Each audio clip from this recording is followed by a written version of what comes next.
നബി സല്ലല്ലാഹു അലൈഹി വസല്ലം തങ്ങളുടെ ഹദീസിൽ കാണാം, മൻഖാല സുബ്ഹാനല്ലാഹി വബിഹംദിഹി, ആരെങ്കിലും പെരുന്നാൾ ദിവസത്തിൽ പറഞ്ഞാൽ സുബ്ഹാനല്ലാഹി വബിഹംദിഹി സുബ്ഹാനല്ലാഹി വബിഹംദിഹി സുബ്ഹാനല്ലാഹി വബിഹംദിഹി എന്ന് പറഞ്ഞാൽ എത്ര പ്രാവശ്യം പറഞ്ഞാൽ 300 പ്രാവശ്യം പറഞ്ഞു.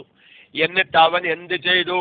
അവൻ പെരുന്നാൾ ദിവസത്തിൽ പറഞ്ഞ സുബ്ഹാനല്ലാഹി വബിഹംദിഹി എന്ന് 300 പ്രാവശ്യം പറഞ്ഞതിന്റെ പ്രതിഫലം മരിച്ചുപോയ മുസ്ലിമീങ്ങളുടെ പേരിൽ ഹദിയ ചെയ്താൽ അവന്റെ മരണശേഷം അവൻ ഖബറിലെത്തുമ്പോ ഖിയാമത്ത് നാൾ വരെ അവന്റെ ഖബർ വല്ലാത്ത പ്രകാശമുള്ളതാക്കും. അപ്പൊ എന്റെ ഖബർ നല്ല പ്രകാശമുള്ള ഖബറാകണമെന്ന് ഒരാൾക്ക് ആഗ്രഹമുണ്ടെങ്കിൽ പെരുന്നാൾ ദിവസത്തിൽ ഒരാൾ 300 പ്രാവശ്യം സുബ്ഹാനല്ലാഹി വബിഹംദിഹി സുബ്ഹാനല്ലാഹി വബിഹംദിഹി, ഒരു 10 മിനിറ്റ് മതി, 10 മിനിറ്റ് വേണ്ട സുബ്ഹാനല്ലാഹി വബിഹംദിഹി സുബ്ഹാനല്ലാഹി വബിഹംദിഹിന് ഒരു 300 പ്രാവശ്യം പറയാന് ഏറി കഴിഞ്ഞാൽ 10 മിനിറ്റ് വേണം.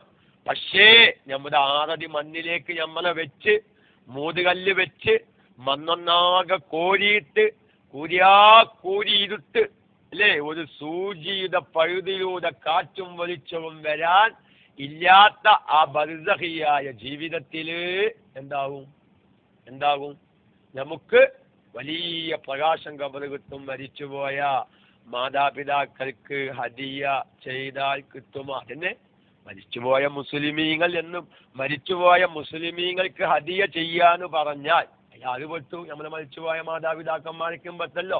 ഇങ്ങനെ ഒരു പണിയം ചെയ്താലേ അങ്ങനെ 300 പ്രാവശ്യം അത് ചൊല്ലിച്ചെന്താക്കുക, ഞാൻ ഈ ചൊല്ലിയ തസ്ബീഹിന്റെ പ്രതിഫലത്തിൽ നിന്ന് എനിക്കുള്ളത് പോലത്തതായ പ്രതിഫലത്തെ എന്റെ മാതാപിതാക്കന്മാരുടെയും എന്റെ മരിച്ചുപോയ മാതാപിതാക്കന്മാരുടെയും ആദം നബി അലൈഹിസ്സലാം ഇന്ന് വരെ മരണപ്പെട്ടു പോയ എല്ലാ മുസ്ലിമീങ്ങളുടെയും മുസ്ലിമാത്തുകളുടെയും ഖബർ കൊല്ല ഞാൻ ഹദിയ ചെയ്തിരിക്കുന്നു എന്ന് പറഞ്ഞാൽ എല്ലാവരുടെ ഖബറിലും പ്രകാശം കിട്ടുന്നു.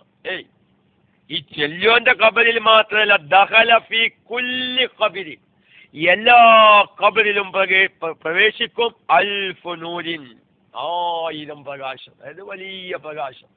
സാദിഖ് അല്ലാഹു തആല ഒരു സഹോദരിക്കെങ്കിലും ചൊല്ലി